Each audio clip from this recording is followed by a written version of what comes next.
Bonjour à tous, bonjour à toutes, bienvenue dans Tailgate, le podcast 100% NFL des équipes de The Free Agent, de retour pour débriefer la 10e semaine de compétition, une 10e semaine qui a été riche en événements, riche en retournements de situation, riche en matchs indécis, riche en surprises aussi. Bref, on a eu un petit peu de tout dans cette nouvelle semaine. Avec moi pour en parler, celui qui est content, parce que son équipe a gagné. On va commencer par le seul content du podcast. Enfin, moi aussi je le suis, mais bon... Bref, nous ne reviendrons pas sur cette victoire éclatante. Mon cher Seb, salut Seb, comment tu vas ? Salut Flav, bonsoir à toutes, bonsoir à tous, bonsoir à tous. Eh ben écoute, je te cache pas que j'ai passé un dimanche soir assez tendu, hein, assez nerveux, mais au final ça s'est bien terminé cette affaire. Donc on va dire que dans l'ensemble, ça va. On ne présentera pas les deux autres personnes qui sont avec nous puisqu'on n'aime pas les losers chez TF1. Alors, on commence... on va parler de la violence, le podcast de la violence, quoi.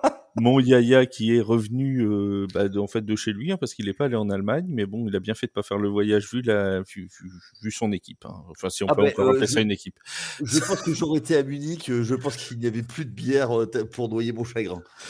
On salue Bertrand d'ailleurs qui était pour nous à Munich. On pense à lui, on n'a plus de nouvelles depuis 48 heures. Si vous le voyez, n'hésitez pas à prévenir les autorités compétentes. Mon cher Vince aussi est avec nous. Salut Vince, comment tu vas ? Salut à tous, salut à toutes.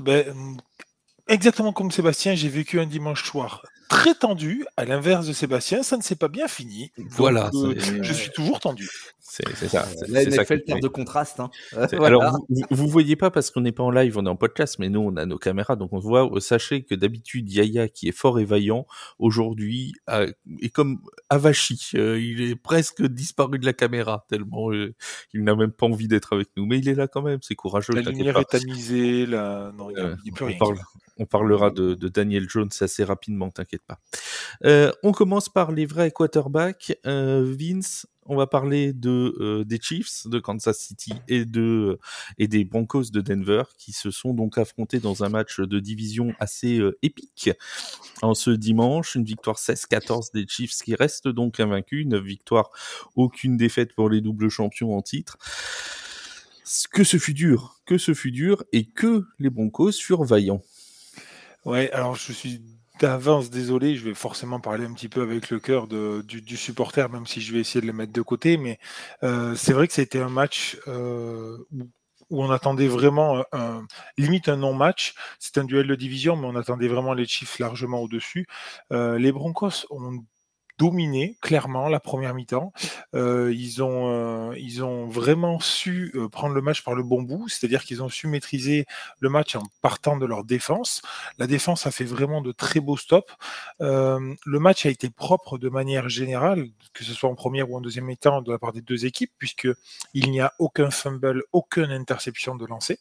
Et c'est quand même quelque chose qui est à noter dans un duel de division où on sait que entre ces deux équipes, depuis le Super Bowl 50, il y a eu clairement un changement de dynamique entre les deux équipes où les Chiefs sont plutôt dans la dynastie et les Denver sont dans la reconstruction. Maintenant, voilà, le match s'est déroulé vraiment de la manière parfaite pour les Broncos, c'est-à-dire qu'ils ont su maintenir les Chiefs sous les 20 points pendant tout le match. Ils ont su maintenir les Chiefs vraiment en défense, donc en attaque, ils n'ont pas su produire grand-chose. L'avance à la mi-temps était vraiment méritée. Pour moi, le field goal qui n'arrive pas à passer à la mi-temps, c'est symptomatique et ça coûte le match au final, puisqu'il n'y a que 2 points, effectivement, à la fin. Mais voilà, ce qu'on va retenir, moi, ce que je retiens de ce match, c'est que les Chiefs s'en sont sortis, parce que c'est quand même ça qu'il faut retenir. Les Chiefs sont à 9 victoires, 0 défaites. Les Broncos font un bon match, mais n'arrivent pas à l'emporter. Retour à la réalité, à la dure réalité en étant à 5-5. Maintenant, de manière générale, je trouve que ces Broncos-là ont montré beaucoup de choses. Il ne faut pas oublier, ils sont en reconstruction. Moi, 5-5 après 10 matchs, j'aurais signé des 2 mains. Donc, je dis que c'est plutôt pas mal. Pour les Chiefs, pour parler des Chiefs, c'est quand même encore une fois un super début de saison. 9 victoires, 0 défaites, même si c'est poussif, ça gagne et c'est très encourageant de leur part. L'année dernière, souvenez-vous, à la même époque, on disait des Chiefs qu'on ne les voyait pas arriver au Super Bowl. Enfin, Ils y surtout sont Charles arrivés. a dit ça. Ils y sont arrivés et ils l'ont gagné. Voilà, On n'a jamais après, rien dit. de manière générale, je trouve que j'arrive pas vraiment à comprendre comment les Chiefs s'en sont sortis sur ce match-là, si ce n'est qu'ils ont réussi l'action qu'il fallait en équipe spéciale à bloquer ce punt. C'est un petit peu, voilà, on en parlera dans la deuxième partie. Un petit peu plus tard de cette dernière action vraiment importante. On va essayer de rester jusque-là sur les 59 premières minutes du match, Seb, avec effectivement des Chiefs qui encore une fois ont été poussifs. On a vu un Patrick Mahomes harcelé à longueur de match, mis sous pression quasiment constamment, avec des difficultés pour trouver ses receveurs. On avait vraiment l'impression que les Chiefs étaient engagés dans une sacrée galère dimanche. Mais que va-t-il falloir faire pour battre les Kansas City Chiefs? C'est vraiment la question que je me pose, parce que le moins qu'on puisse dire, c'est que c'est passé près hier soir, mais ça n'a fait que ça, c'est passé près. Les Chiefs, en attaque, ont joué comme d'habitude, c'est-à-dire que c'était un bon gros moteur diesel qui s'emballe pas, mais qui drive. Plus de 33 minutes de temps de possession quand même. Un jeu au sol qui a été peu productif hier soir, 57 yards au total, dont 35 pour le seul Kareem Hunt, alors qu'il est classé 14e et que c'est un secteur qui leur avait plutôt réussi jusque-là. Confirmation que Travis Kelce reste le go-to guy avec 8 réceptions sur 12 targets, 64 yards et un touchdown. Et puis, du côté de la défense, alors elle a su s'ajuster comme il le fallait.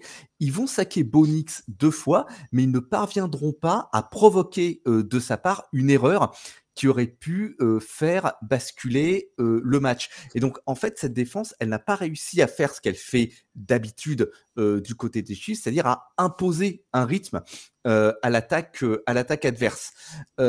Nix, lui, il a réussi à être clutch quand il le fallait. Il réussit une grosse complétion sur Sutton, sur un 3e down en fin de match dans la red zone. Et puis, ils vont gérer l'horloge, mais ils vont se voir privés de la victoire sur, comme tu l'as dit, sur le jeu qu'il fallait au moment où il le fallait. Ce qui est quand même à noter, c'est que ces Broncos, ils ont réussi à mettre la défense de Kansas City en terrain connu, parce qu'ils se sont retrouvés menés 14-3 tout de même, et avec surtout une moyenne de yards au sol de 6,1 encaissés. Alors, c'est pas inquiétant pour Kansas City, hein, ils sont toujours invaincus. S'ils battent Buffalo la semaine prochaine, le first seed sera très proche. Je dirais même que ce qui pourrait mesurer un échec à ce moment-là de la saison pour Kansas City, ce serait de ne pas avoir le first seed. Et puis pour Denver, moi je trouve tout de même qu'ils ont consolidé leur statut de candidat au playoff malgré cette défaite. Et je pense que la clé de leur réussite, elle va résider dans leur attaque, ou plutôt dans le fait que leur attaque réussisse à être plus constante, plus consistante et surtout à se diversifier. Parce qu'effectivement, Nix ne fait pas d'erreur, mais j'ai eu l'impression qu'il ne disposait pas d'un arsenal offensif suffisamment varié pour que Denver puisse réellement s'imposer. Et puis je voulais souligner, il y a une performance qui m'a attiré un petit peu l'œil du côté de Denver, c'est le rookie Audric Estimé, le running back, 14 portées en 53 yards. Il a montré qu'il pouvait être une option pour les courses dans la ligne, les courses off tackle, ce qui était un petit peu un point qui pêchait jusqu'ici dans cette attaque de Denver. Ouais, je rebondis un peu sur ce que dit Seb. Effectivement, Estimé, c'est vraiment une bonne pioche. On n'y croyait pas beaucoup. Et pour rebondir de manière générale par rapport à ce qu'il disait, effectivement, Bo Nix, on l'oublie, c'est le 14e choix du premier tour. Et effectivement, c'est une équipe qui est en reconstruction complète au niveau du quarterback, du coureur avec Estimé, mais aussi au niveau des receveurs de manière générale, on n'a pas de grosses pointures et c'est ça qu'il va falloir passer à Denver, et c'est potentiellement, on en a parlé avec tout ce qui est Washington, avec les Texans de l'année dernière, c'est ça qui va permettre peut-être d'accueillir du monde. Si Bo Nix continue comme ça, et je pense qu'il n'y avait pas grand monde qui le voyait à ce niveau-là quand même en première année, eh ben, ça peut quand même être assez, on va dire, un déclencheur pour Denver et une base de reconstruction. Ouais, ils sont peut-être à un playmaker près en fait dans cette attaque. Moi, c'est quand j'ai regardé le match là cet après-midi, c'est vraiment ce que je me suis dit. Cette attaque, il lui manque peut-être un playmaker pour qu'il y ait quelque chose qui se décante. Mon cher Yaya, on a quand même on a parlé de l'attaque de Kansas City qui a été en difficulté, mais on a quand même une bonne nouvelle entre guillemets, c'est que la défense tient toujours plutôt le rythme. Effectivement, elle a été mise en difficulté sur la première période, mais c'est quand même aucun point encaissé en deuxième mi-temps, et c'est ce qui permet aussi aux Chiefs de s'en sortir dimanche. 3 quarts temps sans encaisser de points. C'est beau, hein. Ouais. Alors, on voit toujours les Chiefs par le prisme de leur patoche nationale, qui est une figure iconique de la ligue, et un quarterback, et on pense que l'équipe a une identité plutôt offensive. Et ce n'est plus le cas depuis la saison passée. C'est une équipe qui a avant tout une grosse assise défensive, avec en figure de proue, j'ai envie de dire, Chris Jones. Donc, c'est une équipe qui prend peu de points, qui est une très bonne défense, et en attaque, avec le manque de playmaker par moment, parce qu'ils ont recruté quand même DeAndre Hopkins, ça a permis de restructurer, de refaire un petit peu l'attaque, mais on le sait, c'est compliqué de trouver l'alchimie rapidement. Tout Patrick Mahomes qu'il est, le temps de trouver ses repères avec ses nouveaux jouets, j'ai envie de dire. Donc, effectivement, les Chiefs, depuis 2 saisons, c'est plutôt une équipe tournée vers la défense, qui se sert de la défense, et puis, en plus, profite de toutes les bonnes occasions. Et puis, à noter quand même que Patrick Mahomes n'a pas fait d'interception sur ce match. Donc, effectivement, c'est une équipe, comme je le disais tout à l'heure, qui n'a pas encaissé de points, ni dans le premier, ni dans la deuxième, ni dans le premier quart-temps, ni dans toute la deuxième mi-temps. Et c'est quand même un exploit, compte tenu de tout ce qu'on a dit sur l'équipe de Denver, et notamment Bodix. On a une question de double skin qui rejoint la question de Seb tout à l'heure, qui est tout simplement comment battre les Chiefs, comment faut faire pour mettre les Chiefs à terre dans cette saison 2024. Moi, je pense il y a des mauvaises langues qui vont nous dire qu'il faut changer les arbitres, mais... Non, moi, je dirais la magie noire. Là, vraiment, à ce niveau-là, moi, je sais pas. Je sais pas quoi dire. Ils doivent rencontrer les Steelers, je crois, niveau magie noire. On est pas mal aussi du côté de Mike Tomlin. Honnêtement, je sais plus quoi dire, parce que là, vraiment, le club qui sauve son match et sa série d'invincibilité sur un field goal bloqué, quoi. Mais c'est quand même improbable de sauver ça là-dessus. Je sais pas. Je sais pas ce qu'il faut faire. Je ne sais pas. Alors, on a une... Oui, Yaya, tu voulais... Non, moi j'aurais... Vas-y, Yaya. Moi, j'aurais dit continuer à mettre beaucoup de pression sur Patrick Mahomes. Enfin, voilà, le pressurer, le pressuriser, voilà, pendant tout le match, c'est extrêmement énergivore. Et espérer que sur un coup de dé, tu puisses avoir un coup du sort favorable, ce qui n'a pas été le cas hier. Et après, voilà, hein, ils prennent un peu de haut, et puis voilà. Moi, je pense que alors moi, ce que je vois, c'est qu'hier, quand même, on a eu une des clés pour répondre à cette question. Et la clé, comme l'a dit Yaya et comme l'a dit Sébastien avant, c'est effectivement de mettre une pression, d'avoir une assise défensive assez forte. Les Chiefs ont douté. Ok, ils ne prennent pas de points dans les deux derniers quart-temps, mais ils ne mettent que 2 field goals dans les 2 derniers quart-temps également. Donc ça veut dire que l'attaque s'est un peu enrayée. La défense a vraiment pris le dessus. On a vu clairement que la défense des Broncos a réussi à mettre la pression, et Mahomes n'aime pas ça. Alors certes, il a eu cette petite alerte à la cheville la semaine dernière, peut-être que ça le gêne encore un petit peu. Ça, on n'en saura vraiment rien. Toujours est-il que je pense que ce match-là est une des clés, peut donner une clé en tout cas pour aller titiller ces Chiefs. Cette assise défensive, elle a été forte. Maintenant, j'aimerais bien voir la même chose, mais avec en plus de ça une production offensive beaucoup plus régulière. Bonix, on l'a dit tout à l'heure, c'est un QB rookie qu'on ne pensait clairement pas au niveau, en tout cas pour jouer les playoffs dès sa première année. Je ne pense pas que Denver l'ait recruté pour en faire son QB titulaire pour toutes les prochaines saisons. Pour le moment, ça marche plutôt pas mal, donc tant mieux. Mais je pense que la même intensité défensive cumulée avec un peu plus d'adresse offensive, on y est. Et c'est tout ce qui manque en fait. Il manque vraiment pas grand-chose. À mon sens, plus qu'un receveur, un tie-end qui permet de jouer des réceptions courtes, comme le fait notre cher, j'ai perdu son nom, il en a parlé tout à l'heure, le tie-end des Chiefs. Travis Kelce. Travis Kelce, comme le fait Travis Kelce, qui est la soupape de sécurité. Si tu arrives à avoir ça dans n'importe quelle équipe, mais c'est quand même un plus phénoménal. On a une autre question sur ce match de Joda qui nous fait une observation disant comment expliquer que les field goals soient régulièrement contrés cette saison en NFL. Alors régulièrement, j'irai peut-être pas jusque là, mais ça arrive effectivement. En tout cas, on le rappelle, hein, c'est ce jeu décisif parce que les Broncos ont été en position de gagner ce match. Ils avaient un field goal, alors j'ai plus la distance exacte, mais ça doit être une 40aine de yards pour même moins que ça, voilà, pour Will Lutz, alors que le chronomètre était à quasiment 0. Il y a même eu apparemment une discussion chez les Chiefs de savoir s'il fallait laisser les Broncos marquer un touchdown tôt pour laisser l'occasion d'aller essayer de scorer. Bon, Steve Spagnuolo a dit très rapidement que c'était hors de question. Mais on a eu effectivement ce field goal qui a été bloqué par Léo Chenal, qui disait en fait, le secret qu'on a, c'est que nous, et d'autres équipes le font sans doute, mais lui, il parle évidemment de ce qu'il connaît, on se focus beaucoup à l'entraînement sur les special teams. C'est-à-dire qu'ils ont, des fois, les gens de special teams vont s'entraîner avec la défense, avec l'attaque, etc., etc.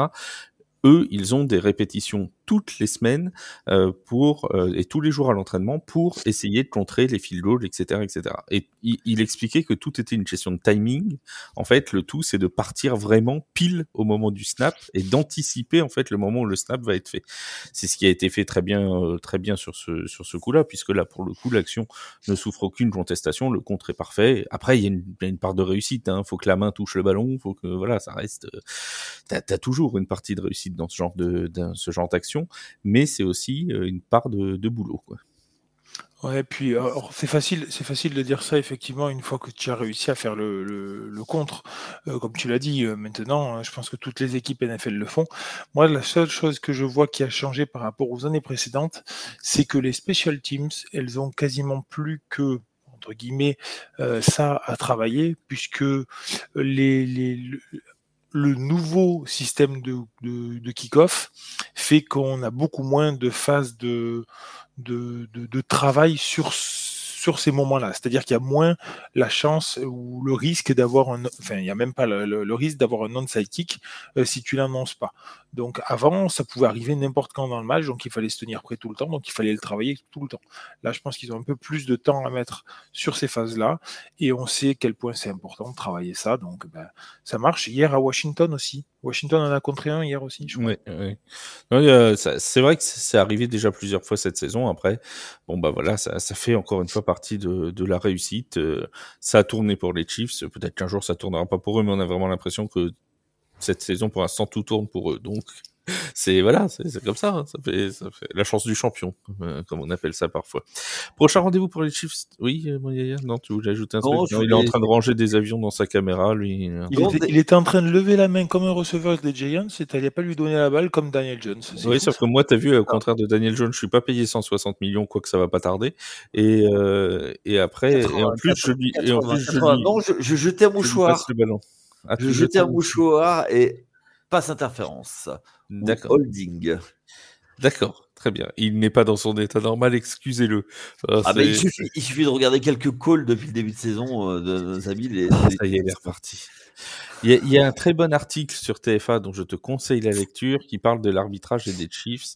Tu iras le relire si tu ne l'as pas encore lu. Il est sorti il y a 3 semaines, mais il est toujours valable. Tu vois, cette conversation, on peut l'avoir exactement la même pour les Patriots à l'époque de la dynastie des Patriots. On peut ben on va en parler. Alors là, excuse-moi. On peut l'avoir pour chaque truc. C'est un fait. Les Kansas City Chiefs sont la 12e équipe la plus sanctionnée de la ligue et ils ne reçoivent pas plus de pénalités que les autres. Alors après, vous allez me dire, c'est pas tout le temps dans les mêmes moments du match. Ils ont peut-être des pénalités plus décisives que les autres, etc., etc. Hier, il y a eu des calls oubliés des deux côtés. Oui, Vince. Le débat sera éternel, sera constamment éternel.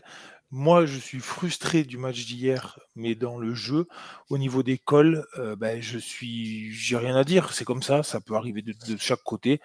J'espère de tout cœur qu'en tout cas, s'il y a quoi que ce soit, c'est pas volontaire. Effectivement, dans l'inconscient, c'est comme au basket. Hein. On est d'accord. C'est comme au basket. LeBron James se fera beaucoup moins siffler que mec lambda. Donc voilà, c'est comme ça. Voilà, ça c'est à peu près certain. Bien, prochain adversaire des Chiefs de Kansas City la semaine prochaine face à Buffalo, les Bills de Buffalo. On va en parler un petit peu quand même parce que ils ont gagné hier, mon Yaya, dans un match assez bizarre. C'est le moins qu'on puisse dire, un festival d'interceptions, de ballons perdus entre les Bills et les Colts, que ce soit du côté des Colts ou du côté des Bills. Ça a été un match qui finit à 30-20 pour les Bills, mais paradoxalement avec des attaques qui n'ont pas été si performantes que ça. Exactement. Et on a retrouvé le vrai Josh Allen, celui dont on a l'habitude, qui envoie de la pizza, effectivement. 2 interceptions, et c'était parti plutôt bien avec un 10-0 du côté de Buffalo. Sur un pick six d'ailleurs pour le premier touchdown. Ouais, et on s'est dit, allez hop, la messe est dite dès le début, et Indianapolis est revu dans le match petit à petit pour même repasser devant. Et ils ont fait, comme d'habitude, preuve de caractère du côté de Buffalo. Effectivement, le fait du match, effectivement, c'est les 2 interceptions qui font tâche de Josh Allen avec les 280 yards. Moi, ce que je note aussi et surtout, c'est que on a un running game avec James Cook qui, semaine après semaine, prend de l'épaisseur. Il est à 80 yards en 19 portées et un touchdown. Je trouve que Buffalo n'a pas besoin de forcer son talent, il gagne les matchs sans avoir à être surperformant. Et surtout, maintenant, avec 8 victoires, 2 défaites, ils ont quasiment assuré leur place en play-off avec le gain de la division, parce que je ne vois pas comment les autres équipes de leur division peuvent attention. Yaya Wake te dirait que les Patriots... Oui, alors bon, les Patriots qui sont en embuscade à 3-7 là. Ça peut. Attention. Hein. Mais je crois qu'ils n'ont même pas le tiebreaker. Il faut qu'ils, ils n'ont pas le tiebreaker. Donc du coup, tu vois, ça fait. Et puis même sans tiebreaker, hein, c'est fichu. Pourquoi tu veux te moquer? Alors, Flav, tu vois. Tu es le gars gentil, mais qui se moque méchamment, tu vois, avec le sourire. C'est pas joli ce que tu viens de faire. Non, c'est pas beau du tout. Donc, pour donner le classement et sans spoiler la suite de l'émission, les Bills sont donc à 8-2 et leurs principaux adversaires sont les Jets et les Patriots, hein, qui sont à 3-7, c'est-à-dire qu'il y a 5 victoires d'écart avec encore 7 matchs à jouer. Ils auraient pu être champions dès la week 11 si les Patriots n'avaient pas gagné hier et si les Jets n'avaient pas gagné la semaine dernière.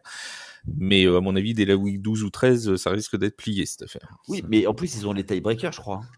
Alors, je sais pas s'ils ont joué tous leurs matchs de div encore, donc je suis pas sûr qu'ils l'aient sur tout le monde, mais enfin bon. Sur Miami, c'est sûr. Sur les Patriots, c'est possible aussi. Enfin bon, faudrait vérifier ça. Mon Seb, ce match entre les Colts et les Bills, justement, encore une fois, Josh Allen, qui sont quand même depuis 3 semaines, comme disait Yaya, recommencer un peu des erreurs qui pourraient être coûteuses, notamment contre les Chiefs la semaine prochaine.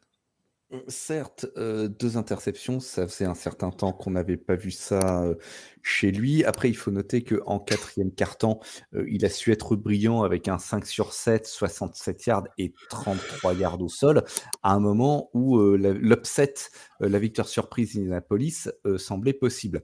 2 petites choses à noter sur cette attaque. D'abord, c'est que je pense que l'absence de Keon Coleman a pas dû aider à la cohésion, de cette escouade. Et puis Yaya parlait du jeu au sol. James Cook, 19 portées en 80 yards, certes, mais seulement 8 portées en deuxième mi-temps. Pourquoi ne plus se reposer sur un jeu au sol qui fonctionnait? Surtout contre une défense d'Indianapolis qui est l'une des pires contre la course. Ouais, voilà, c'est quelque chose qui m'a titillé un petit peu quand j'ai regardé un petit peu la physionomie du match. On va tout de même bien sûr noter la performance en défense de Taron Johnson, le cornerback, qui va relancer une première interception pour un touchdown et 23 yards, qui va réaliser un sac pour tuer dans l'œuf un drive d'Indiana. On va ajouter à sa ligne de stats 3 plaquages, 2 passes déviées. C'est une belle journée pour lui. Et, bonne journée au travail. Bonne journée au bureau, voilà. Et une défense de Buffalo qui, au total, aura pris 4 ballons à Indianapolis et qui aurait certainement pu en prendre plus. Et à Indianapolis, on est en train quand même de se poser une question, mais j'ai envie de dire, c'est la question qui se pose chaque semaine. Est-ce qu'il faut encore changer de QB? Flacco, 26 sur 35, 72 yards, 2 TD, 3 interceptions, dont un pick six, donc dès sa première tentative de passe. Et un fumble perdu. Un fumble perdu et une autre interception 7 jeux après son pick six. Alors, Shane Steichen a répondu à cette question ce lundi soir en disant qu'il resterait, Joe Flacco restera le quarterback titulaire pour la prochaine semaine de compétition. Donc, au moins pour la semaine prochaine, ce sera encore Joe Flacco. Voilà. Au moins, la situation est claire sur ce point.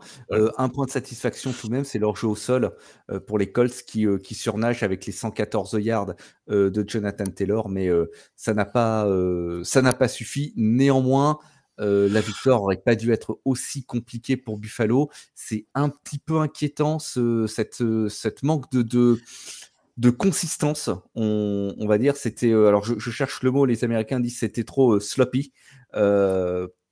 C'est un peu inquiétant avant d'affronter. Mais nous on n'est pas bilingue, donc on ne saura pas traduire. Ah ok, bah, merci pour votre aide, hein, les gars, vraiment. Sloppy, un plaisir baveux. Pas Snoopy. Sloppy, c'est baveux.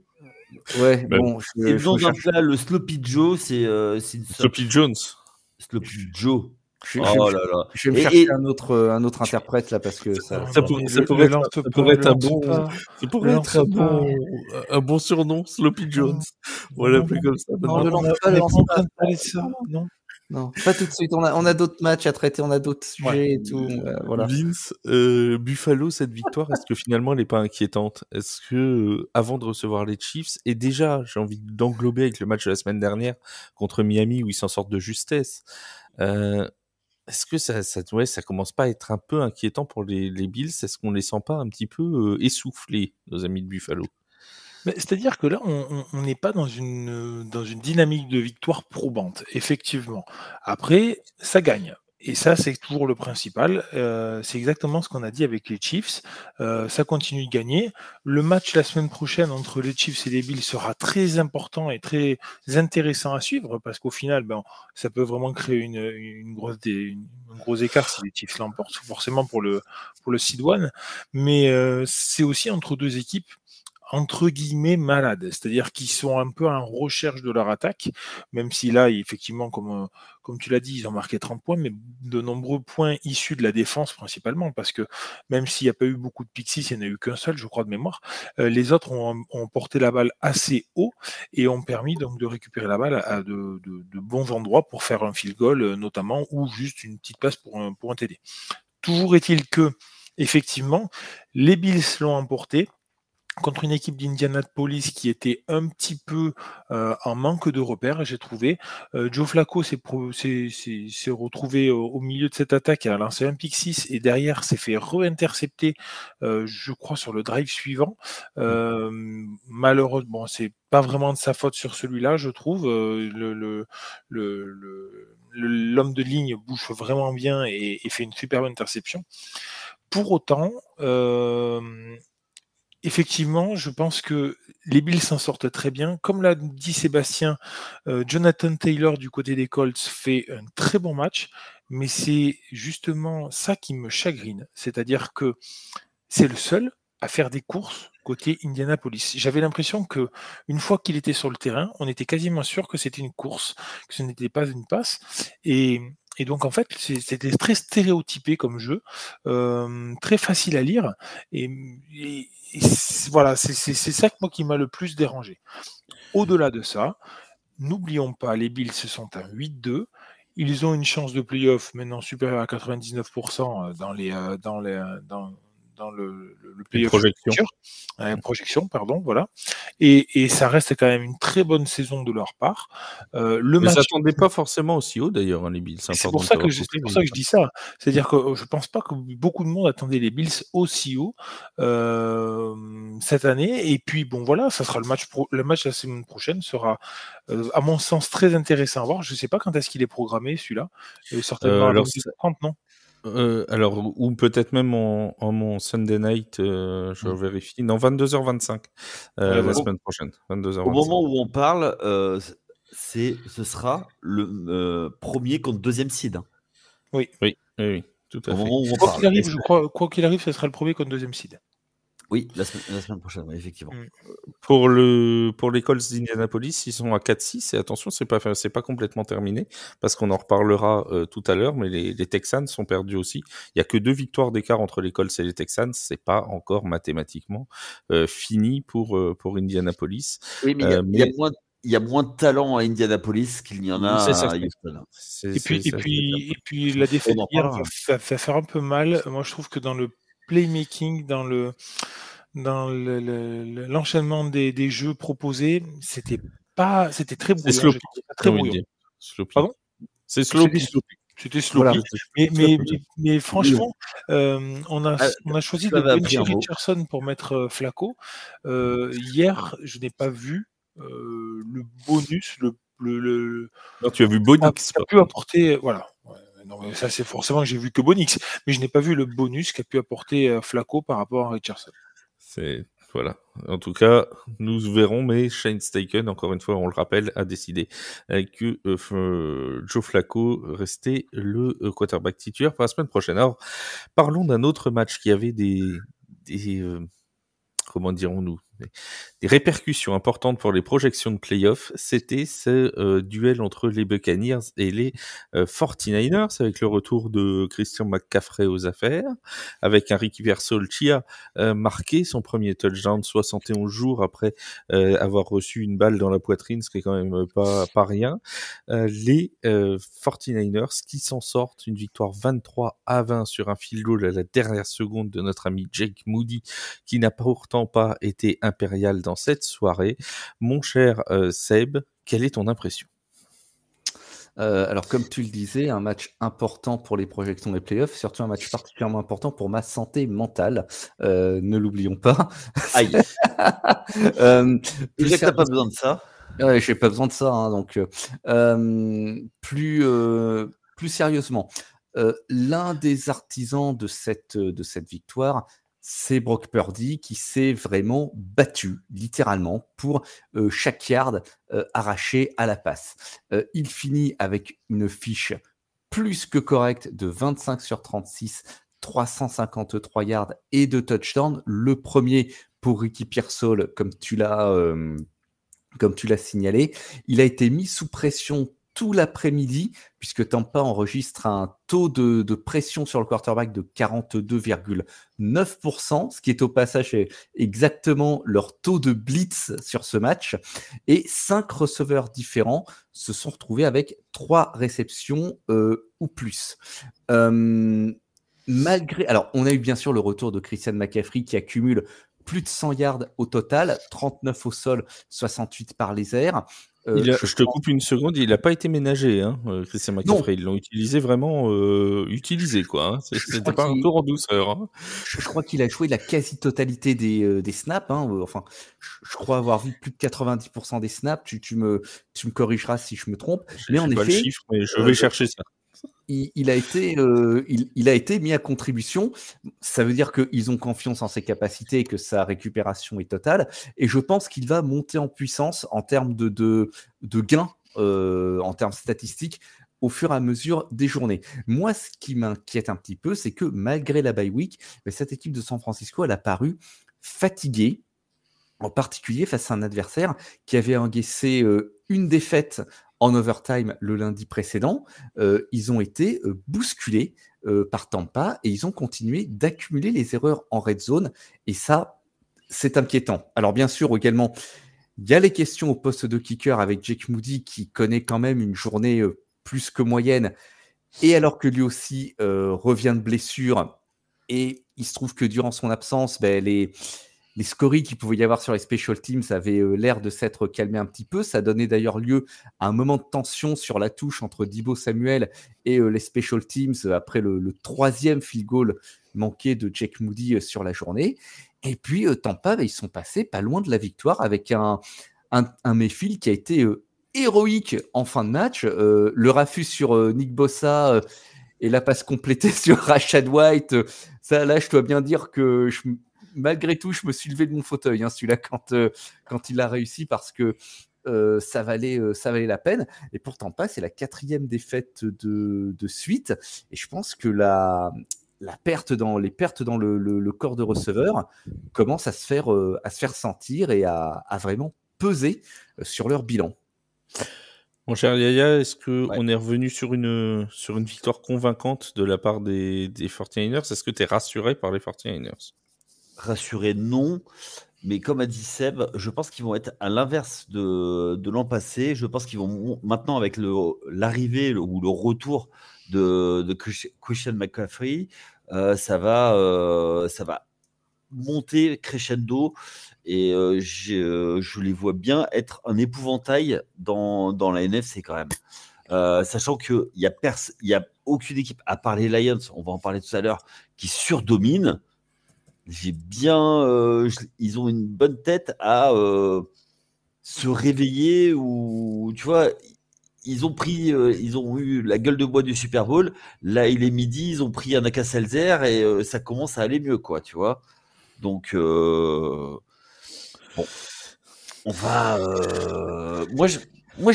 Malgré tout, je les sens bien parce que ils ont un truc à profiter au max. C'est du contrat extrêmement favorable de Brock Purdy. Tant qu'ils ont son... Toutes les franchises peuvent pas en dire autant. Certes. Tu sais de quoi tu parles, puisque tu t'es enchaîné un boulet au pied pendant 25 ans, voire plus, avec les pensions alimentaires. Les missiles qui partent, mon Dieu, c'est terrible aujourd'hui. Mais il a que ça dans la vie, tu vois, se moquer des autres. Enfin bref. Mais ce que je veux dire, c'est que voilà, la fenêtre de tir est grande ouverte. C'est maintenant ou jamais. Et let's go, quoi. Il s'y connaît, Yaya, en fenêtre de tir, parce que l'an dernier, il nous disait que la fenêtre de tir de Buffalo s'était refermée. Donc, autant vous dire. Mais ils ont réussi à la réouvrir. Alors, justement. Effectivement, les missiles, c'est par là. Hein. Les Buffalo, justement, est-ce que tu crois que le 8-2, c'est pas, où ils sont en devant par rapport à leur division, on va savoir la semaine prochaine si la fenêtre de tir est toujours ouverte ou pas? Parce que s'ils prennent une grosse déculottée la semaine prochaine, ça va peut-être un peu doucher l'optimisme que l'on a. Est-ce que c'est pas juste une équipe? Oui, c'est une équipe, ça. Eux, au moins, ont la chance d'au moins en avoir une. Vince, cette victoire des 49ers, est-ce que pour toi, c'est malgré tout mérité quand même? Ça s'est joué vraiment à rien, mais est-ce qu'on est sur une victoire méritée? Alors déjà, je tenais à le dire, mais c'est ça que c'est là où c'est dur de faire un podcast avec Seb et Yaya en même temps. C'est que non seulement ils écrivent des blagues dans le chat, mais ça c'est dur, mais en plus de ça, ils ont tout dit. Donc c'est vrai que c'est difficile Alors de attends, j'ai une autre question dire pour toi. autre chose sans faire des Où ils ont pas redites. répondu. Alors attends, sinon j'ai une autre question pour toi où ils n'ont pas répondu. C'est sur les Buccaneers, parce que les Buccaneers, mine de rien, ils sont à 4 défaites de suite. Oui. Est-ce que eux, ils sont donc il y a 2 victoires d'écart, je crois, avec Atlanta en tête de la NFC Sud. Est-ce qu'on doit commencer à s'inquiéter pour eux? Mais oui, et alors je pense que les Buccaneers ont mal débuté leur saison et ils portent ce fardeau-là depuis justement depuis tout ce début de saison. La défaite qu'ils ont eue à domicile contre les Broncos leur a fait très mal. Ça a remis en doute beaucoup de choses en termes sur leur défense, sur leur aspect défensif, qui était pourtant quelque chose sur lequel ils voulaient s'appuyer. Au contraire de hier, moi ce que j'ai vu, donc c'est vraiment la défense au final a relativement bien tenu. Par contre, ce que j'ai apprécié moi, c'est de voir l'aspect offensif face à cette défense des Niners. On a vu un Baker Mayfield quand même qui était assez costaud, assez fort. On a vu d'ailleurs un lancer de sa part assez extraordinaire, alors qu'il se fait tenir complètement un bras, il est complètement tout en gainage et il arrive à lancer une passe formidable. J'ai trouvé ça vraiment très très fort. Après, les Tampa Bay Buccaneers, ça reste pour moi assez une énigme. La bye week qui arrive s'annonce à point nommé parce que franchement, ils vont en avoir besoin.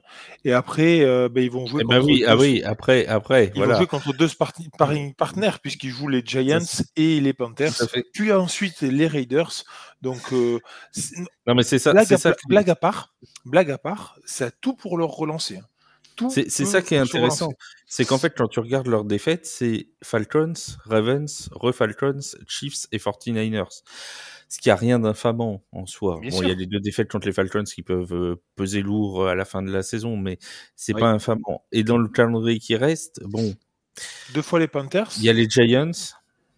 2 fois les Panthers. Non, mais il fallait laisser 30 secondes pour que les gens réfléchissent à ça. Ensuite, les Panthers, les Raiders, les Chargers, les Cowboys, les Panthers et les Saints. Bref, il y a, c'est très abordable, les Chargers, aucune équipe a plus de 3 victoires. Ouais, on n'a aucune à plus de 3.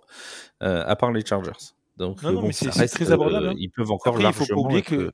Ok, il n'y a aucune équipe à plus de 3 victoires, mais eux, ils en ont que 4 aussi. Hein, donc, c'est ça, c'est pas faux. C'est pas faux, comme dirait l'autre. Tu n'as pas compris Qu'est-ce que j'ai compris? J'ai tout compris. Bah non, mais alors la référence dans Kaamelott, c'est justement... Ah oui, d'accord. Oui.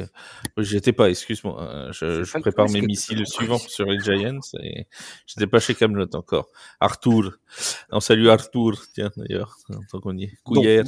Alors...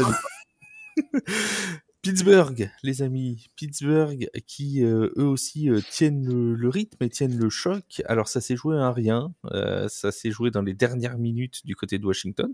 C'était mine de rien, et alors on l'aurait pas forcément dit en début d'année, mais Pittsburgh-Washington, c'était l'une des affiches de cette semaine de compétition. 2 équipes qui marchent très très bien, et encore une fois le sorcier Mike Tomlin, Vince, je te fais parler en premier comme ça tu pourras te dire plein de trucs, a fait parler sa magie pour aller donner la victoire aux Steelers.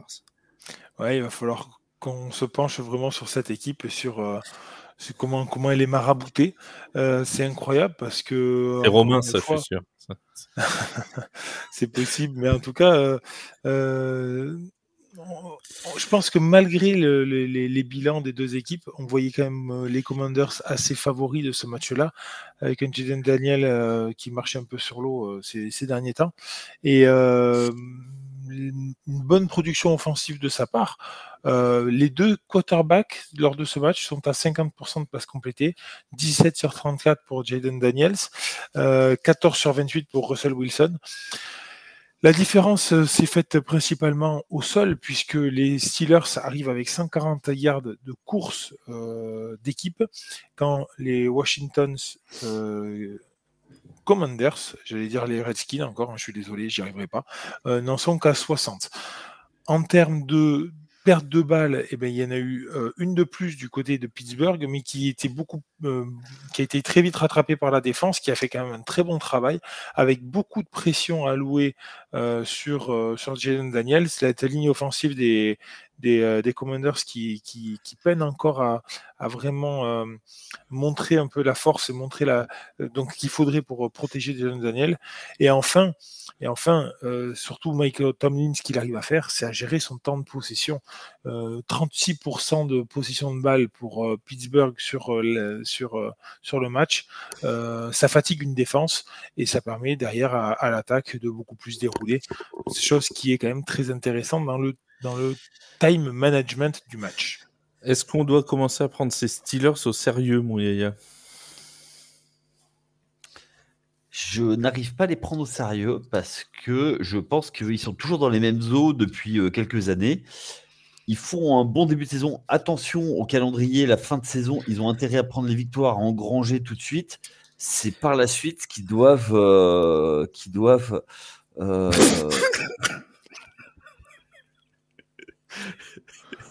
Pardon, qu'est-ce qui t'arrive? Il m'arrive que il y a Vince qui rattrape les bêtises que Yaya écrit dans le chat depuis 10 minutes. Et voilà ce qui arrive.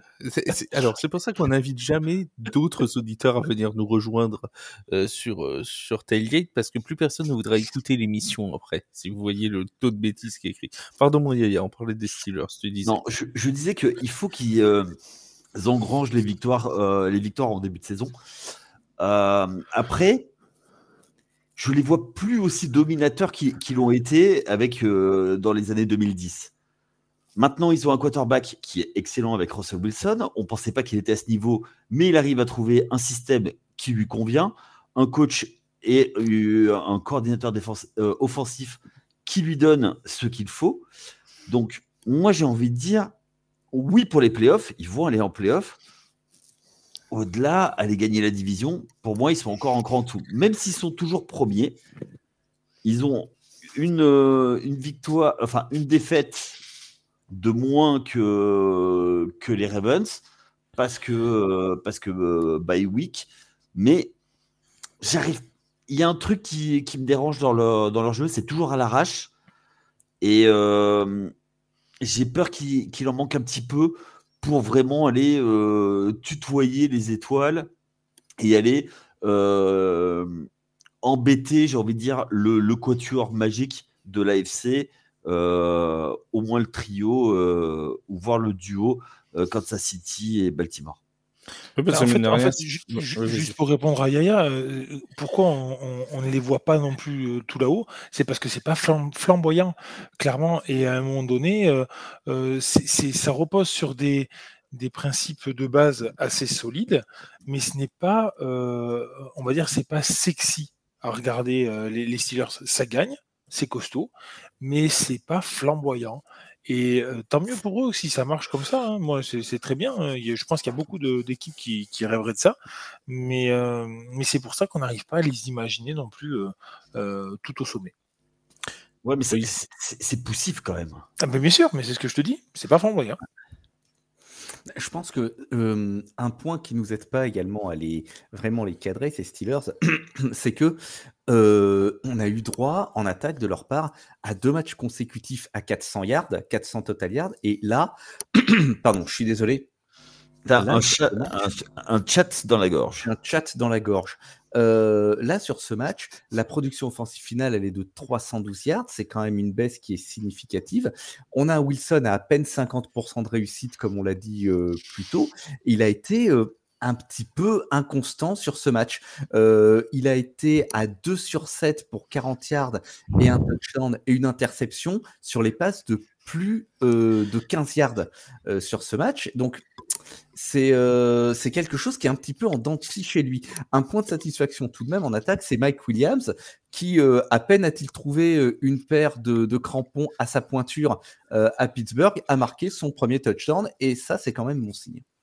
Une réception, même je crois que c'est une target, une réception, un touchdown, bref, tout va bien, quoi. C'est assez simple pour Mike Williams, effectivement. Mais pour Qualité-prix, efficacité, imbattable. Mais pour quelqu'un rappelle qui, que quand il d'autres était dans son... Pour quelqu'un qui avait couru la mauvaise route et qui avait coûté le match dans son ancienne franchise et qui du coup s'est fait transférer, c'est plutôt pas mal. Et on rappelle qu'il a coûté moins cher que Jonathan Mingo. Par contre, Ça un arrive. qui marque vraiment les esprits, moi je trouve, en tout cas côté Steelers, c'est vraiment George Pickens qui fait encore un sacré match. Les passes que lui envoie Russell Wilson sont pas hyper évidentes et il arrive à avoir vraiment une belle visibilité en termes de un bon placement, une belle visibilité du ballon. Il arrive très bien à se positionner et je trouve son comportement sur le terrain toujours très positif. Toujours à essayer de bien se placer, à essayer de bien reprendre tout ça. Donc non, franchement, c'est très bon match de sa part, je trouve. Je crois qu'on va moi, j'en reparlerai un petit peu plus tard dans l'émission. Alors, les Washington Commanders donc sont tombés, ça arrive, hein, il fallait bien qu'ils perdent de temps en temps, ces petits Commanders. Merci pour le bruitage, ça nous fait toujours plaisir. Et ils ont perdu la tête de la division NFC Est, puisque, mon cher Seb, les Eagles de Philadelphie sont allés s'imposer à Dallas, que dis-je, sont allés corriger Dallas, mais ça commence à devenir une habitude pour les Cowboys de servir de paillasson dans leur propre stade.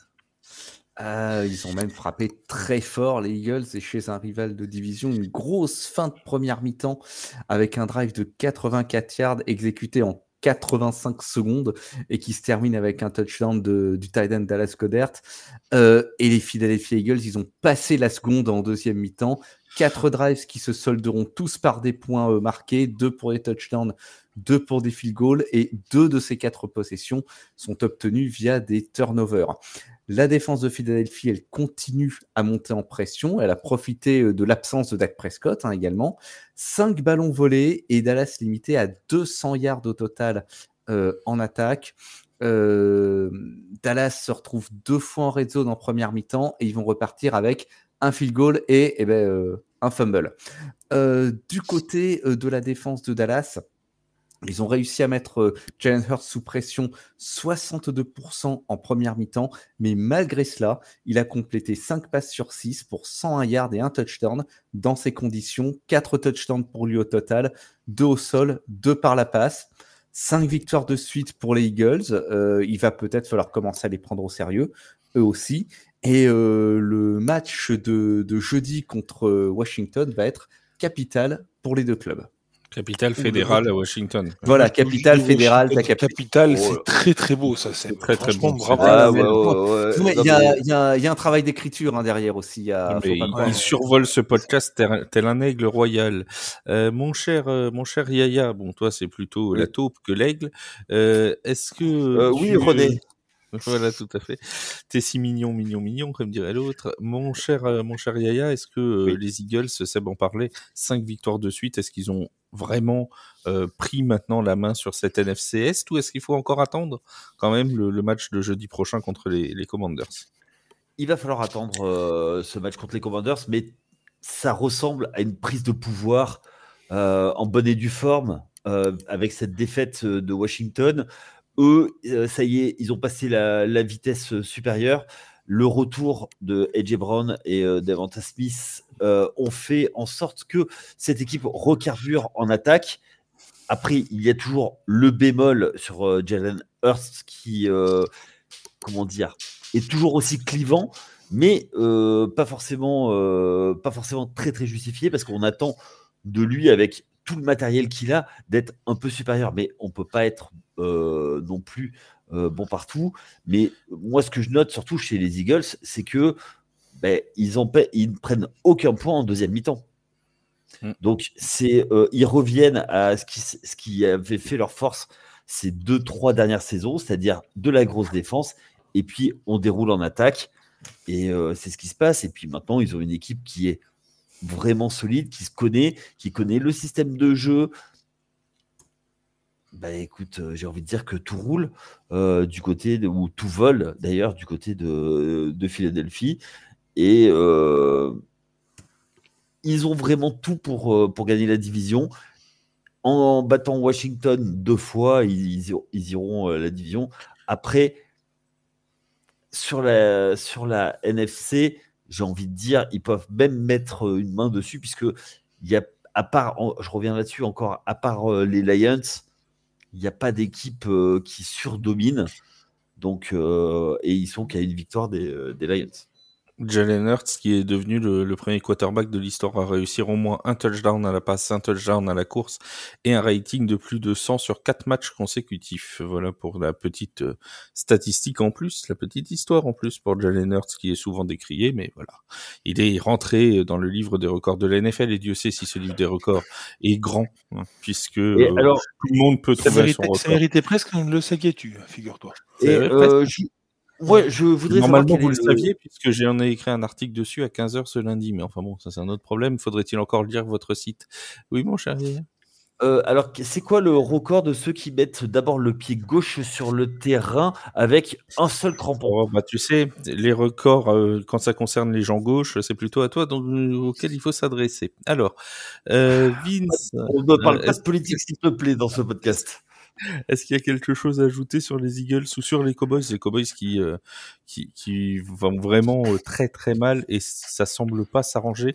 Avant que tu donnes ton avis, juste je rappelle qu'il y a un magnifique Giants Cowboys le soir de Thanksgiving à 22h30 qui sera commenté en direct par Yaya notamment.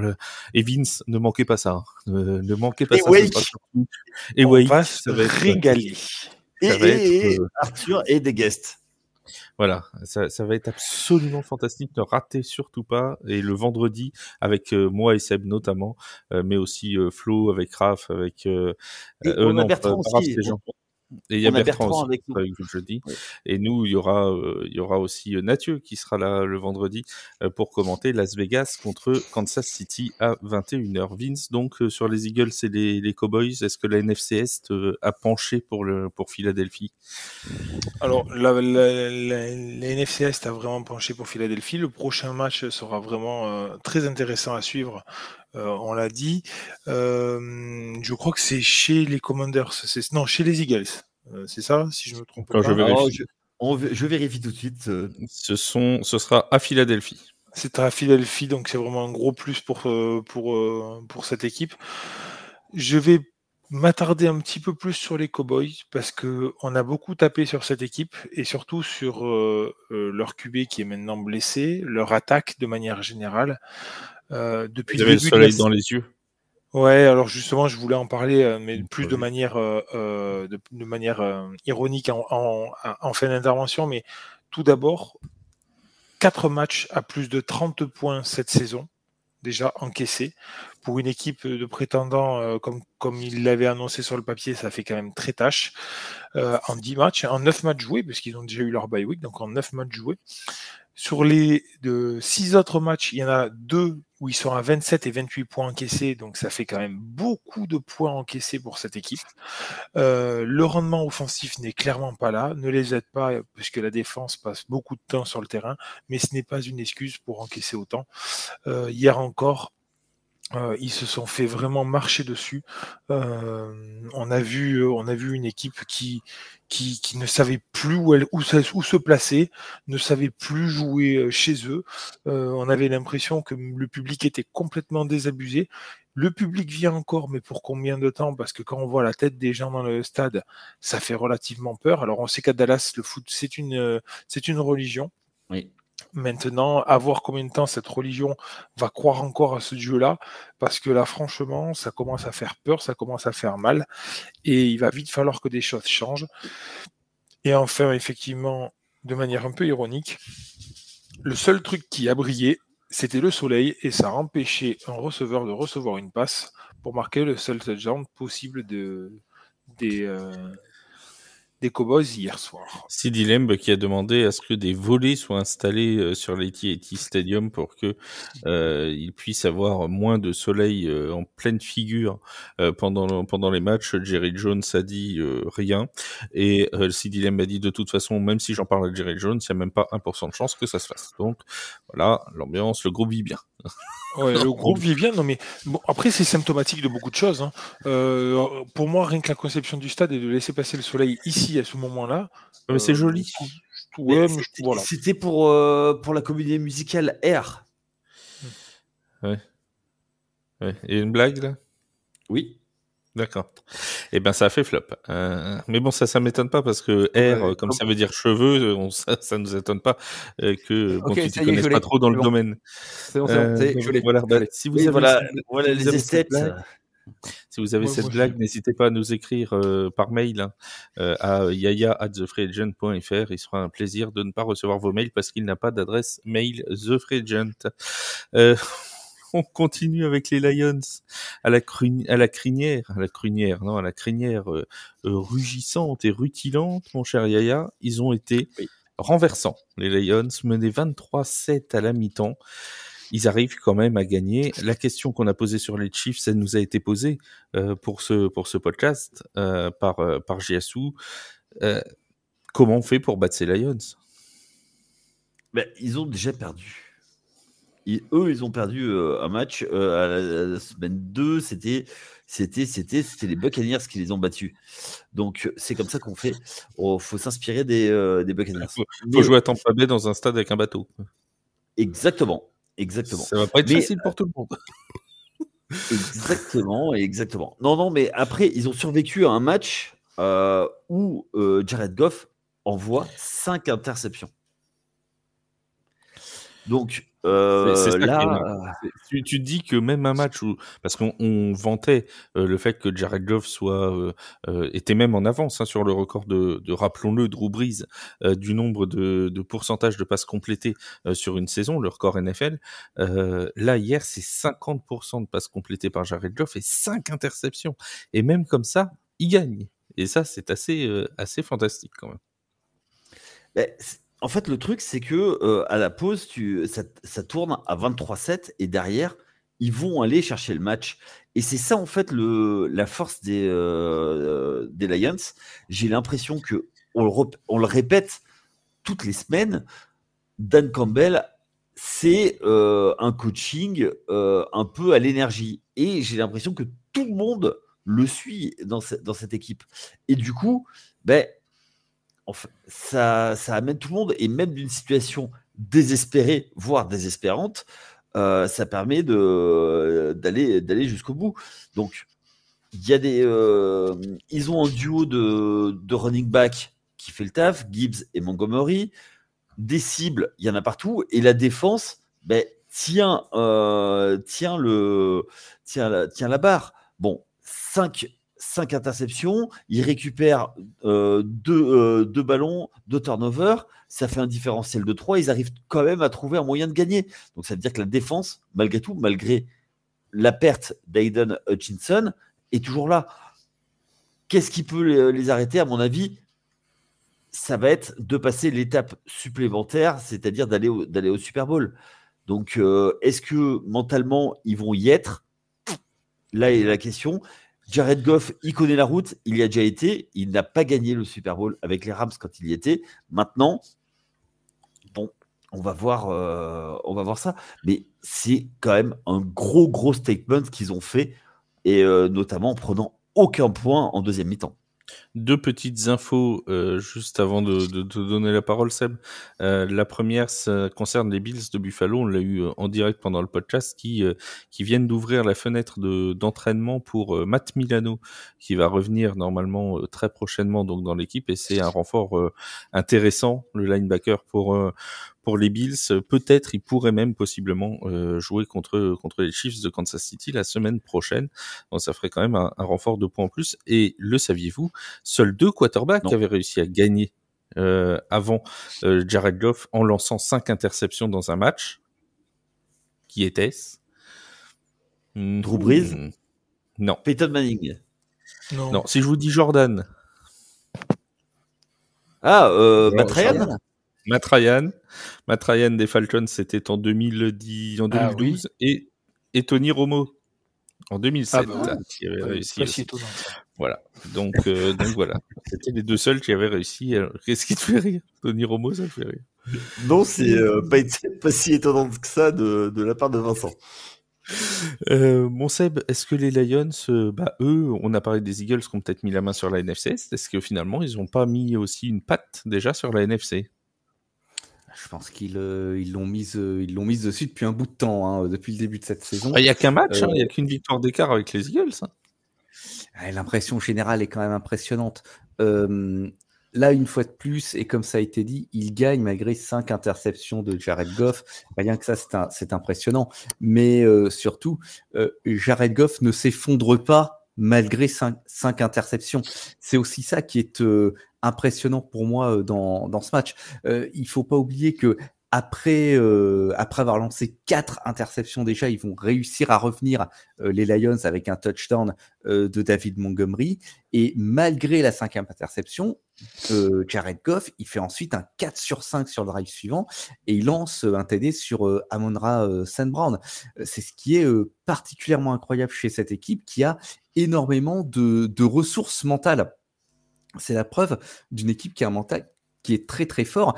Et du côté de Houston, ils sont tombés dans leur très mauvais travers.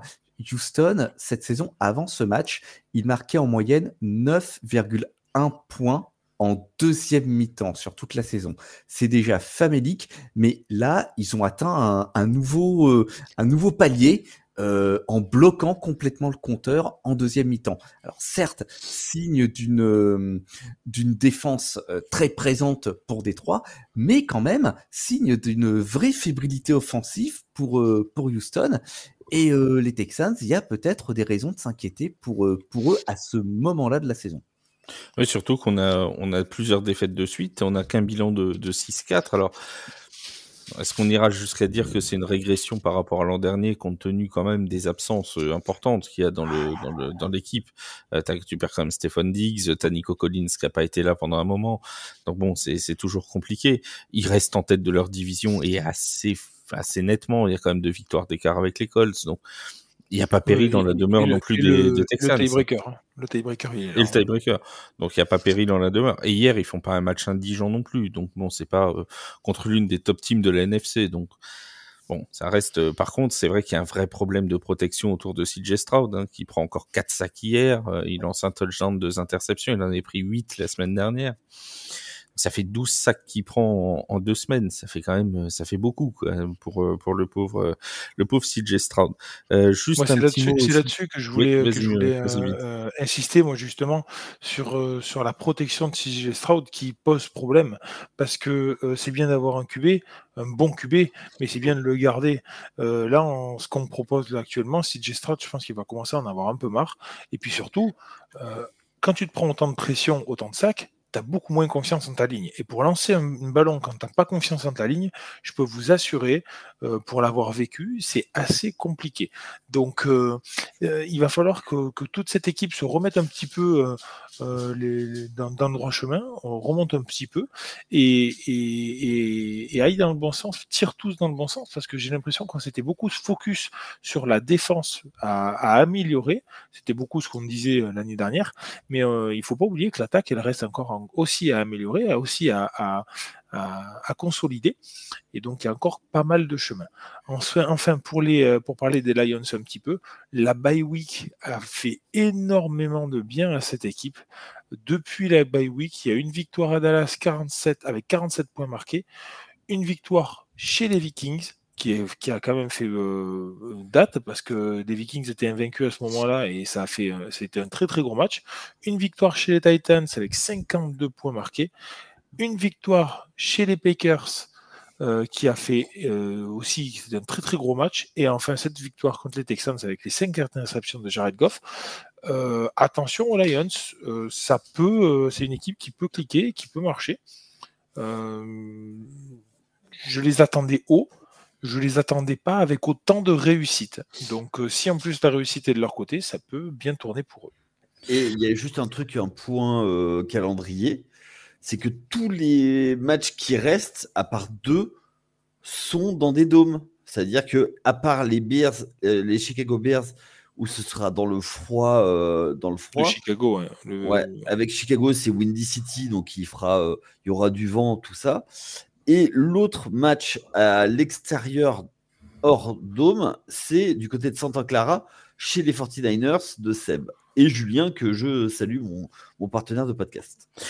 Et juste un petit mot quand partenaire. même aussi. Un petit mot aussi sur Jake Bates, le kicker des Detroit Lions, qui en plus, il y a une petite histoire marrante parce qu'il est né au Texas. Il est originaire du Texas et il vient crucifier les Texans, puisque là aussi, ça s'est joué sur un field goal à la dernière seconde. Et c'est 2 field goals de plus de 50 yards qui réussit. Il est à 100% depuis qu'il est arrivé chez les Texans. Il n'a pas manqué un seul field goal depuis le début de la saison.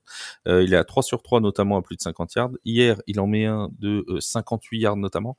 Et si vous voyez les replays de ces 2 field goals, ça passe au ras du poteau pour l'un comme pour l'autre. C'est vraiment, ça se joue à un rien, à quelques centimètres près, ça tapait le poteau et ça pouvait aller en prolongation par exemple.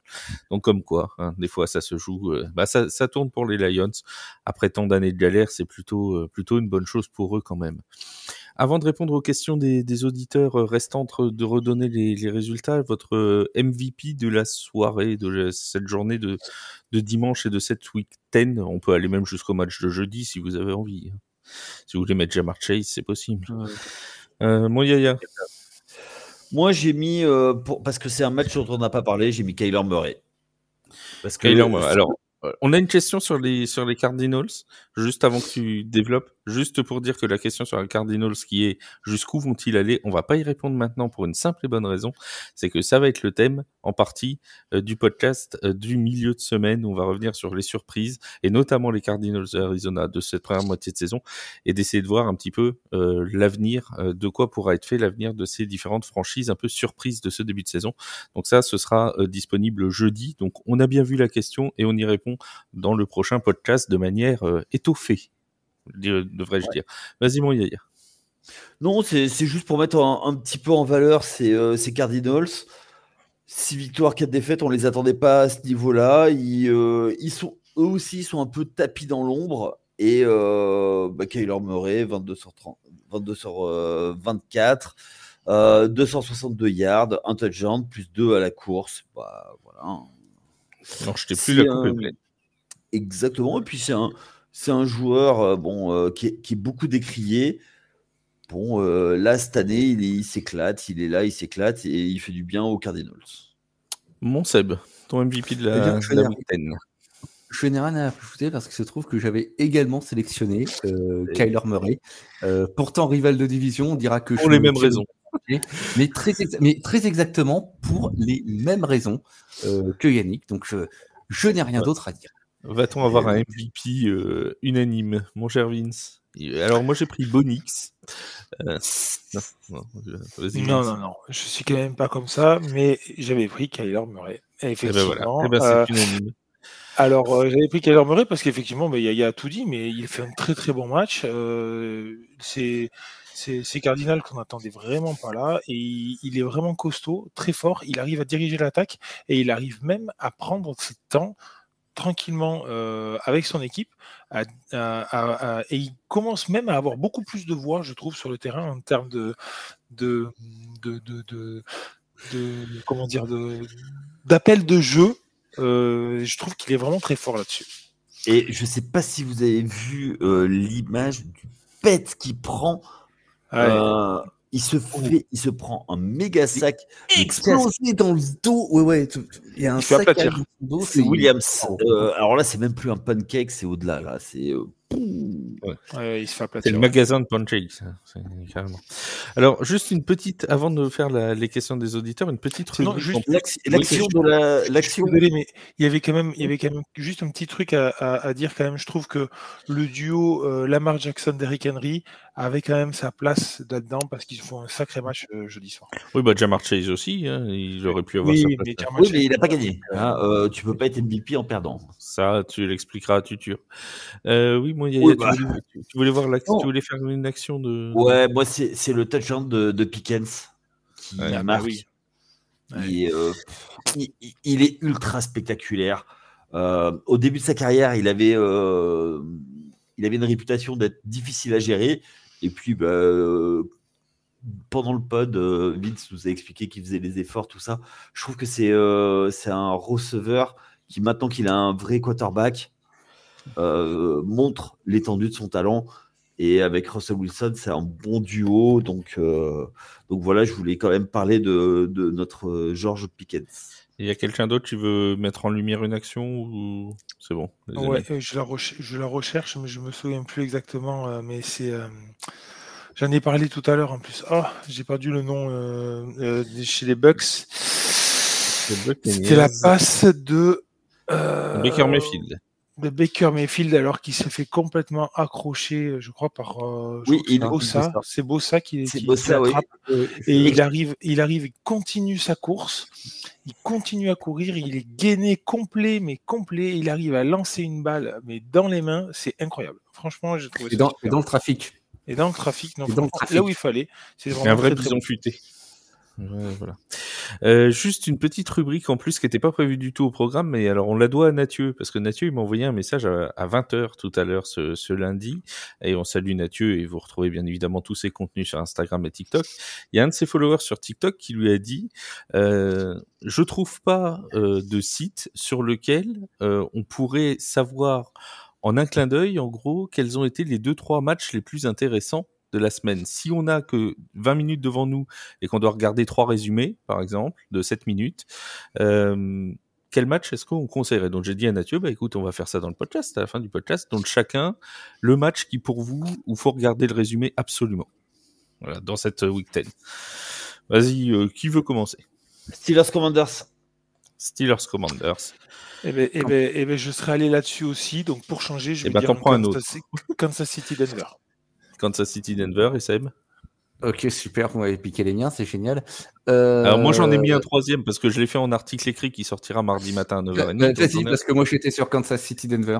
Moi j'ai mis Lions Texans. Oui. Aussi à regarder parce que c'est avec le suspense et avec 2 belles équipes quand même et les interceptions et tout ça, bref ça a été spectaculaire quand même.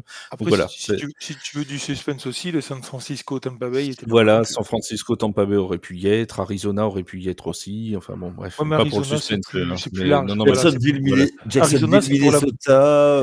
Non mais Arizona c'est vraiment pour la beauté du match de Kyler Murray. Arizona. Regardez, mais c'est plus les 40 minutes qu'il faut regarder dans ce cas-là. Voilà. Mais voilà, donc je trouve qu'effectivement c'est vrai que ça manque des fois, il y a les gens qui se disent on n'a pas le temps, on sait pas quel résumé regarder quand t'es pas fan forcément d'une équipe. Et mettons-le à la fin du podcast du lundi. Voilà. Nous le mettrons à la fin du podcast du lundi et il y aura un article tous les mardis qui vous proposera les 3 résumés que vous devrez absolument regarder pour être au courant. Comme ça, le follower de Nathieu sera très content. Alors, on va passer aux questions quand même de nos auditeurs fidèles pour terminer cette émission. On a encore quelques questions auxquelles on n'a pas répondu, notamment sur les Bears. Musashi qui nous demande Caleb Williams, est-ce que la hype est terminée? Une défaite 19-3 face aux Patriots, une période très très compliquée pour Caleb Williams et les Bears. Est-ce que ça y est? Est-ce qu'elle a déjà commencé la hype Caleb Williams? On rappelle qu'il a fait punter son rookie punter 45 fois depuis le début de la saison. Pour quelqu'un qui ne devait pas punter, ça fait beaucoup. Moi, c'est ça qui me dérange le plus. C'est-à-dire qu'à un moment donné, qu'il y ait une hype auprès d'un joueur, mais que ce soit les journalistes qui la donnent, je veux bien. Par contre, quand le joueur s'affirme et dit en début de saison, le punter, il va falloir qu'il prenne son mal en patience parce que franchement, il va pas beaucoup punter de l'année, et que derrière, il se passe ça me dérange. Ça me dérange un peu parce qu'en fait, ce mec-là, il s'est mis une pression tout seul, j'ai vraiment l'impression. Chicago est une équipe qui attendait un QB depuis beaucoup de temps, un bon QB depuis beaucoup de temps. Ils espéraient l'avoir avec Caleb Williams, et en plus avec ses déclarations, tout le monde pensait que ça allait être le bon. Et il se trouve qu'au final, c'est un peu un pétard mouillé. Reste à voir si c'est lui ou si c'est la protection qui n'est pas bonne. Je pense qu'il y a beaucoup de ça aussi. Maintenant, tout n'est pas à jeter, mais il y a quand même beaucoup de progrès à avoir. Seb, je serai un petit peu plus mesuré. Ça m'étonne pas. La hype Caleb Williams, elle a surtout eu lieu avant la draft, c'est lors de sa dernière année universitaire. Tout le monde a peut-être oublié que la transition entre la NCAA et la NFL, c'est compliqué, et que Caleb Williams, c'est un work in progress, comme toute cette attaque de Chicago. Tu parlais de la protection, Vince. Caleb Williams, il a été saqué 38 fois déjà cette saison, là, au moment où je te parle, et il détient le triste record du nombre de sacs encaissés jusqu'ici. Donc non seulement l'apprentissage est difficile, il a eu des moments de haut dans la saison, là il est dans un creux, il en aura d'autres. C'est des travaux en cours, Caleb Williams, et je pense qu'en fait, ce que tout le monde... Enfin, comme à chaque fois, lorsqu'on a la nouvelle merveille au poste de quarterback à la draft, on s'attendait à ce qu'il soit 100% opérationnel tout de suite. Il ne l'est pas encore, mais il va falloir lui donner les outils pour qu'il se développe. Ça, c'est une évidence.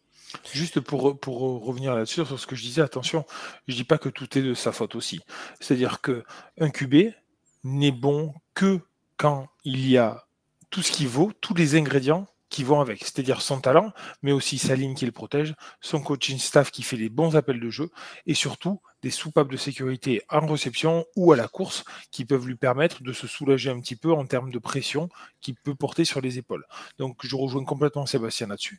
La hype, elle était forte parce qu'en université, il avait un jeu très particulier et il était très bien entouré. Il se trouve que là, il arrive dans une équipe qui est vraiment complètement à refaire. Et ils ont mis la charrue un peu avant les bœufs, c'est-à-dire qu'ils ont mis un QB très fort, mais la protection n'est pas vraiment là. Et derrière, il n'a pas non plus de grosses soupapes de sécurité. Question suivante, est-ce qu'Aaron Rodgers doit prendre sa retraite à la fin de la saison? Sam, il a l'air convaincu. Oh là, est-ce qu'il ne peut pas la prendre pendant? Il a non, mais là, on parlait de hype. Là, la hype, elle est partie. C'est fini. Si la question est sérieuse, il a gagné ça le droit. Se pose vraiment. Hein. Non, mais il a gagné le droit de choisir quand est-ce qu'il prenait sa retraite. Voilà, et s'il a envie de partir, il partira, mais il gagne. Enfin, ça va être très compliqué pour les Jets de gagner avec Aaron Rodgers. Pardon. Avec Aaron Jones aussi, parce qu'ils ne jouent pas dans leur équipe, donc ça va être encore plus compliqué. Ah, mais c'est parce qu'il pense à Daniel Jones qui. C'est pareil, t'inquiète pas, ça y arrive. On y arrive, on bouge pas. On regarde le meilleur pour la fin. Je m'en vais 5 minutes. C'est là où moi je trouve que c'est dommage, c'est tous ces stars et ces gens qu'on admire tout le temps faire les saisons de trop. C'est juste un peu dommage. Après, jamais on aurait pu imaginer que ça se finisse comme ça pour lui. Malheureusement, c'est la fin de carrière qui est comme ça. Bon, ça n'enlève rien à la qualité du joueur et à toutes ces grandes années qu'il a pu nous offrir sur le maillot des Packers. Oui, et puis au bout du compte, les 2 ou 3 ou 4 saisons aux Jets, quand on fera le bilan, on s'en souviendra plus pour Aaron Rodgers. Voilà. Comme on a oublié Brett Favre aux Jets, et même ou aux Vikings. Voilà, tout ça, on l'a oublié. On a oublié Joe Montana au Kansas City Chiefs. Et alors, j'ai une question. Est-ce que le pic de la carrière de Brett Favre, c'était pas dans South Park quand il était tout nu dans un jacuzzi? Je te laisse la responsabilité de ces propos. Je refuse de me mettre à dos les Brett Favre-zouz. je refuse. Oui, tout le monde n'y a pas été dans South Park. Tout le monde n'y a pas été dans South Park. Regarde, Flav, par exemple, n'a jamais été dans un épisode de South Park. En parlant de responsabilité des propos, nous en arrivons donc au cas de Daniel Jones. Oula. Vision. Je me retire du débat. Tunnel Vision en progrès. Question de Musashi qui nous dit comment les Giants ont-ils pu perdre alors que ce n'était que les Panthers en face? Non, là c'est troll. Mais attends, il va vraiment répondre premier degré, sérieux, hein, attention.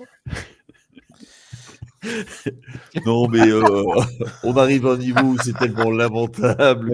Allez, Yaya, vas-y, c'est ton moment. Là, honnêtement, voilà. C'est à toi. Vas-y. Non, j'ai même plus rien à dire. Je suis tellement désabusé. C'est quoi je peux peut-être rappeler les stats de Daniel Jones, si tu veux, peut-être. Non, même pas. Acharnement thérapeutique, quoi. C'est horrible. Ah, mais c'est voilà. Il n'y a plus rien à dire, quoi. Alors non, mais question sérieuse parce qu'elle se pose vraiment. Est-ce qu'il faut le bencher, Daniel Jones? Écoute, moi, tu sais quoi? J'ai de la peine pour le garçon. Mais je te jure, j'ai de la peine. Quand on le voit jouer, on a de la peine. Oui, mais en fait, tu vois, c'est devenu un running gag de se moquer. Mais le gars, il est pété mentalement. clairement, il est pété mentalement. Il a peur d'être sur le terrain. Il a peur. Enfin, c'est dans un monde professionnel, il serait la médecine du travail le sortirait de là, quoi, tu vois. Je crois que il a plus confiance. Il sait plus jouer. Tu vois. Tu sais, c'est un peu comme le golfeur qui n'arrive plus à mettre un putt. Bah lui, il n'arrive plus à lancer un ballon et il est toujours hors timing. Alors, il utilise, et là, c'est vraiment premier degré. Il utilise beaucoup plus ses jambes cette année qu'il ne le faisait les années précédentes. On le voit beaucoup plus courir. Au début de sa carrière, il courait beaucoup. Oui, hein. oui, Au oui. début Et de sa puis carrière, bon, il y a eu la chute malheureuse. Ouais. Donc, c'est vrai que ça l'a un peu freiné dans son élan. La chute chez les. Ouais, sauf que. Bref. Mais non, mais cette saison, je trouve qu'il court beaucoup plus. D'ailleurs, il a marqué son 2e touchdown à la course contre les Panthers. C'est pas ce qu'on demande d'un quarterback, quoi, tu vois. Non, c'est sûr. Et après, enfin, ça dépend quel quarterback. Pour revenir un petit peu sur le débat Giants et bench de Daniel Jones, encore une fois, on en parlait tout à l'heure, qu'est-ce qu'il a pour lui ? Qu'est-ce qu'a Daniel Jones pour lui ? Que va changer un nouveau quarterback pour la franchise ? Actuellement, la ligne est complètement perdue sur le terrain. La ligne offensive est complètement perdue. C'est une passoire. Daniel Jones l'a compris. C'est pour ça qu'il utilise ses jambes. Il n'a que ça. Courage, fuyons. Au niveau des receveurs et des soupapes, il n'y en a pas, ou très peu. Le seul qui fait un peu parler, c'est Nabers, qui est un rookie, donc qui a encore à développer. Et c'est un peu l'étoile dans la saison noire des Giants. C'est juste ce rookie-là, je trouve. Mais sinon, qu'est-ce que ça va changer de mettre un autre quarterback ? Le seul truc qui peut changer, excuse-moi Yaya, je te laisse la parole après, c'est si jamais tu mets un très gros nom, tu fais venir un très gros nom, qui pourra un peu forcer la ligne à prendre conscience et à se développer tout seul et à vraiment passer un cap. Mais malheureusement, la trade deadline est finie. Il faudra attendre la saison prochaine. Qu'est-ce que ça va pouvoir changer ? Non, tu veux pas faire venir des joueurs à trade deadline quand tu es aussi mal en point. Non, mais je suis d'accord. Après, le problème, et c'est persistant depuis le titre de 2011, c'est un problème de ligne. Et là, aujourd'hui, en début de saison, ça allait mieux. Mais Andrew Thomas s'est blessé, le left tackle. Et du coup, plus rien ne va. Là, aujourd'hui, le match d'hier, de dimanche, ils ont mis le right tackle en left tackle et ils ont mis un bust Evan Neal sur le poste de tackle droit. Le problème, c'est que depuis que Andrew Thomas est là, c'est là où Daniel Jones se remet à courir, à marquer des TD à la course. Parce qu'il ne peut pas faire autrement. Après, pour parler des receveurs, oui, il y a Malik Nabers, mais il y a un autre receveur qui se montre, malgré tout, c'est Wendell Robinson. Moi, je trouve qu'Ayat, il a fait un bon match dimanche. Oui, lui, il a fait un bon match, mais depuis le début de saison, il n'avait aucun ballon. Et Daniel Jones n'a pas le... C'est Wake qui prenait la comparaison avec notre Zach National, Zach Edwards, qui, si le receveur, si sa première lecture, il ne l'a pas, il va courir et il n'est pas capable de trouver un autre receveur. Mais c'est un peu le cas et il ne peut pas lancer profond parce qu'il n'a plus le bras depuis qu'il a eu un problème au cou, puisque on rappelle qu'il a été blessé au niveau du cou, et parce qu'il se prenait coup sur coup pendant, sur les 6 saisons, il n'a fait qu'une seule saison complète où il ne prenait pas de coups.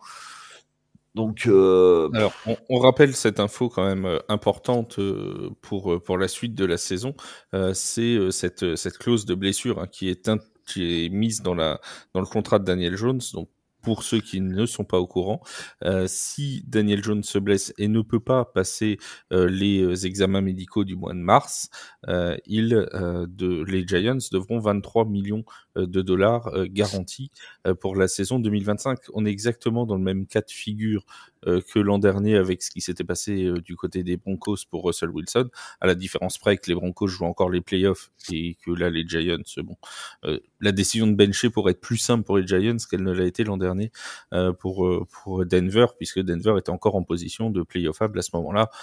bon, tu m'en voudras pas, Yaya, de dire que la saison des Giants est quand même bien mal embarquée. Donc, elle a été finie à la week 2. Ouais, à peu près, oui. Donc, alors que nous, tu vois, c'est fini à la week 4. C'est mis un peu plus de temps. Alors, tu vois, on était bien. Il y en a qui ont des contrats de 2 ans, il y en a qui ont des contrats de 4 ans, donc tu vois, c'est. Il y en a qui sont bons et d'autres non. Le rappel des résultats de cette 10e semaine de compétition. Les Ravens qui battent les Bengals 35-34. Les Panthers qui battent donc les Giants 20-17 après prolongation, c'était le match de Munich. Les Patriots qui s'imposent 19-3 face aux Bears, 3e victoire de la saison pour les Patriots. Les Bills, on en a parlé, qui gagnent 30-20 contre les Colts. Les Chiefs qui s'imposent 16-14 contre les Broncos. Les Saints, on n'en a pas parlé, mais on les salue quand même. 20-17 la victoire contre les Falcons. Et avec le record, Alvin Kamara qui devient le meilleur coureur de l'histoire de la franchise en yards au sol. Les 49ers qui s'imposent 23-20 face aux Buccaneers, les Steelers qui gagnent 28-27 contre les Commanders, les Vikings, on n'en a pas parlé, et si vous regardez le résumé, vous comprendrez pourquoi, qui s'imposent 12-7 face aux Jaguars de Jacksonville. Ça a été une purge monumentale ce match-là. Les Chargers qui gagnent 27-17, alors eux, on n'en parle pas beaucoup, mais pour le coup, ça continue de gagner du côté de Jim Harbaugh et de ses hommes. 27-17 contre les Titans, les Eagles qui gagnent 34-6 face aux Cowboys, les Cardinals qui battent facilement les Jets 31-6, et enfin les Lions qui s'imposent 26-23 face aux Texans. Le dernier match à jouer qui se jouera dans la nuit de lundi à mardi, donc quand vous écouterez le podcast, vous aurez le résultat, mais nous, on l'a pas encore. Ce sera le match entre les Rams de Los Angeles et les Dolphins de Miami. Merci beaucoup les amis d'avoir été là pour ce débriefing de la Week 10. On se retrouve jeudi pour parler des bonnes surprises de cette saison 2024. On va parler des Commanders, on va parler des Cardinals. Tu vois Seb, ce sera même pas de la déprime. Ça sera bien. Ouais, t'es content, hein? Oui, t'es content. Je sais que ça fait deux podcasts de milieu de semaine qui ne sont pas des podcasts de déprime d'affilée. C'était ça où je mettais le first pick, mais bon, voilà. Bon, c'était là. Moi, je redoute ce qui va arriver la semaine prochaine, hein, quand même. Je tu peux. Et on se retrouvera aussi vendredi soir sur les coups de 22h, 22h15 en direct sur Twitch pour parler de la 11e semaine de compétition avec Bertrand et avec Waik. On n'oublie pas aussi d'aller écouter les podcasts NBA, les podcasts MLB, les podcasts NHL quand il y en a. Bref, vous allez écouter tous les copains aussi. Et on se dit à très vite sur TFA. Salut tout le monde. Ciao. Ciao, bye.